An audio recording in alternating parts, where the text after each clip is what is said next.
welcome to this weekly outlook. I'm Julia Lee, an equity strategist with Bell Direct.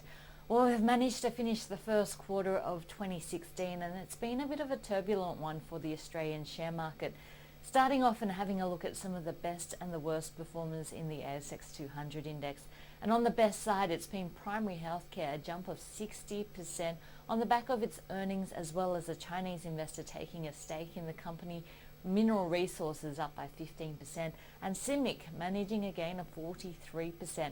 On the flip side, the top three worst performers have been Select Harvest down 51%, Program Maintenance down 40%, and Oz Forex with a loss of 38%. Now, the interesting thing about these statistics is that the best and the worst performers do tend to outperform in the next quarter. Just crunching the numbers for 2015, and if you had taken the best top three performers in the quarter as well as the worst three performers in the quarter, this is what performance would have been like.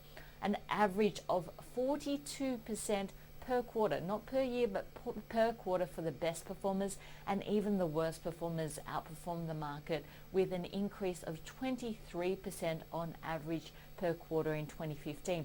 Crunching the numbers for 2014, and you would have seen an average return of 29% per quarter for the best performers and an average return of 15% for the top three worst performers per quarter. So it looks like both the best and the worst outperforming, and of course a number of academic studies also supporting this approach. On the best performing side, momentum does tend to outperform, and on the worst performing side, value does outperform over time as well. So something to keep in mind at the end of the quarter, that both the best and the worst performers do tend to outperform in the next quarter. Having a look at this particular chart from Deutsche Bank and just crunching the numbers and having a look at inflows to the Australian market from international investors versus domestic funds. And it does look like inflows from overseas and foreign investors are at a 5-year low. The good news is that traditionally a lower Australian dollar does tend to be a trigger for international investors to get involved in the Australian share market. But of course, the lack of international investors at the moment does mean that demand for Australian stocks is quite low.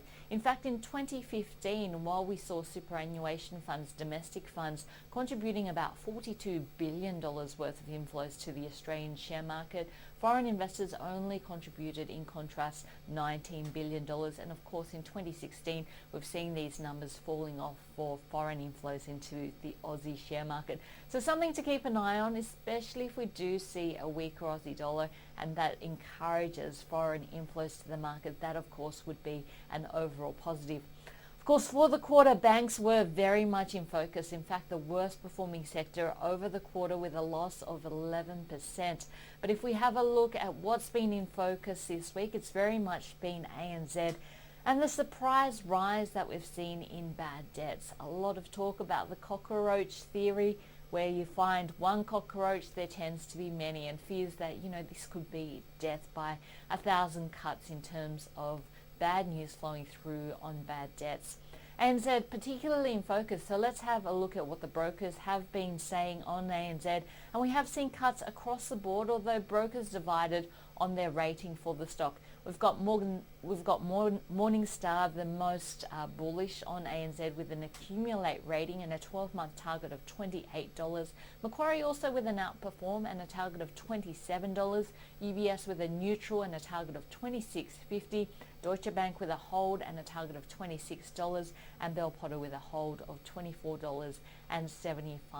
So it does look like the broker's still a bit divided in terms of ANZ. Some value does seem to be present there, but all in agreement that we could see some more bad debts coming out of the closet there.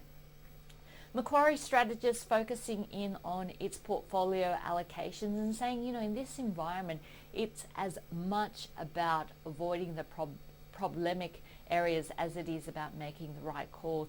And if we have a look at what the Macquarie strategists are overweight in their portfolios, it's the banks, the industrials, utility stocks, energy, as well as consumer discretionary. On the other hand, underweight in insurance, healthcare, consumer staples, as well as the miners. And if we have a look at the top three overweight positions, It's in Commonwealth Bank, Westpac, as well as Rio Tinto. And now to this chart on the mining cycle from Morgan Stanley.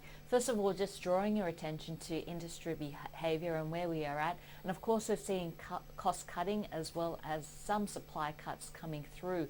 So Morgan Stanley is saying that in terms of where we are, we're looking at valuation upside, selective exposure to the miners, an inline stance at the moment, and price stabilisation in terms of commodities. And I think most brokers on the same page there. Moving on to UBS, and UBS strategists saying, you know, with PE ratios where they are, we usually see a reversion to the mean. So now is a time to look at diversification across different PE ratios. So in the high PE ratio range, they're interested in stocks like Certex, ResMed and Aristocrat Leisure. On the low PE ratio side, interested in stocks like Qantas, Lendlease, Incitec Pivot and QBE Insurance. And with a moderate PE ratio and taking the interest of Macquarie strategists, Boral, Perpetual, Harvey Norman, JB Hi-Fi, AMP, Aurora and Primary Healthcare. And just a final word, it looks like this week the market very much once again focused on the Federal Reserve. The phrase once again seems to be don't fight the Fed. Not only that, Japan coming out with an extremely bullish physical budget which will be in play from the 1st of April. All up, what does it mean for your portfolio and trading positions?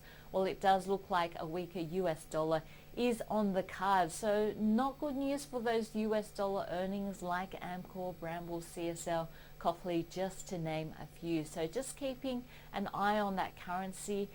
A little bit of division in terms of what to expect in terms of that currency. Some analysts very bullish and some bearish. And some analysts saying, you know, the Aussie dollar looks like it's going to hit 80 cents before going down to 60 cents. So it looks like volatility in terms of the currency is in store, and of course a big impact on those overseas earners. So that's it from me this week. I'm Julia Lee, an equity strategist from Bell Direct. Hope to see you next week.